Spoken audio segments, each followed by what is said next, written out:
All right, Zach, let's start from the very beginning because honestly, that's where most people already mess things up. Before interviews, before confidence, before fancy English answers, it all starts with paperwork. Your CV, your portfolio, your LinkedIn, all that stuff. And I keep hearing people say, AI can write everything for me now. But at the same time, they're scared they'll sound like a robot. What's your take on using AI to optimize a CV without losing your personality? Oh man, this is such a hot topic right now. I always tell people AI is a tool, not a replacement for your brain. If you treat it like a magic wand, you'll end up with a CV that looks perfect on paper, but feels empty, like it has no soul. The smart way to use AI is to let it handle the structure, the clarity, the grammar, the boring stuff, and then you come in and inject your real story. For example, AI can help you rephrase, "I worked on a project," into something cleaner. But only you can explain why that project mattered to you, what problem you actually solved, and what you learned the hard way at 2 a.m. when things went wrong. Exactly. I've seen CVs that look like they were copied and pasted from the same template, and recruiters can smell that from a mile away. It's like when someone uses big words but can't explain them if you ask a follow-up question.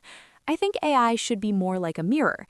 You put your raw thoughts in, your messy experiences, and AI helps polish them, not erase them. And honestly, even small personal touches matter, like adding a line about what motivates you or what kind of problems you enjoy solving, instead of just listing responsibilities. Totally. And portfolios are even more personal. If you're a designer, a developer, a marketer, whatever, AI can help you write case studies, but the emotion has to be yours. Recruiters don't just want to see what you did, they want to see how you think. Why did you choose that approach? What would you do differently next time? When you answer those questions, that's where your voice shows up. Otherwise, your portfolio is just another pretty face in the crowd. And let's be real, the hiring process is already stressful enough. People overthink every comma in their CV like it's a life or death decision. But once you get past that first gate, the interview is where the real game begins. And this is where English learners often panic, especially with situational questions. You know, the classic, tell me about a time when questions. How do you think people can handle those better in English without freezing up? First of all, breathe. I swear half the problem is people holding their breath like they're underwater.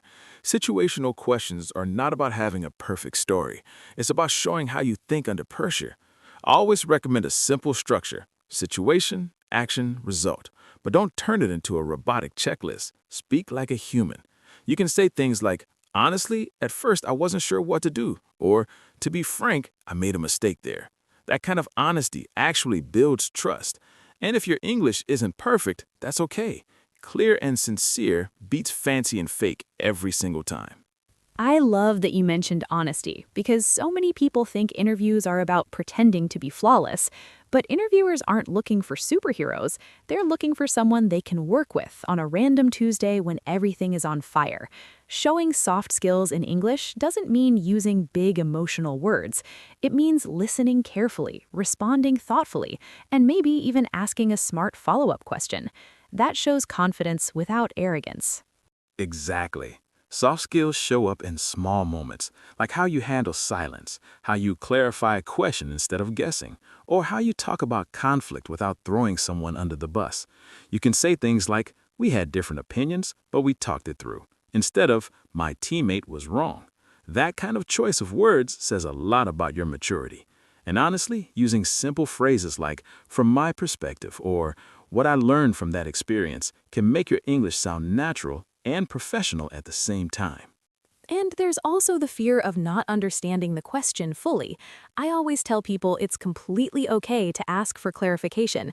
Saying, could you rephrase that, or just to make sure I understand correctly, is not a weakness. It actually shows communication skills. In real jobs, misunderstandings cause way more damage than asking one extra question. Preach. If someone expects you to understand everything perfectly the first time, that's a red flag anyway. A good workplace values clarity, and this brings us to something bigger than interviews: mindset. Because even if you nail the interview, you still have to choose the right job. And this is where a lot of people get blinded by salary numbers. They see a big paycheck and think, "That's it, I've made it." But culture fit is the silent deal breaker. Oh, yes, I've been there. A high salary can feel like winning the lottery at first, but if the environment is toxic, that money comes at a cost.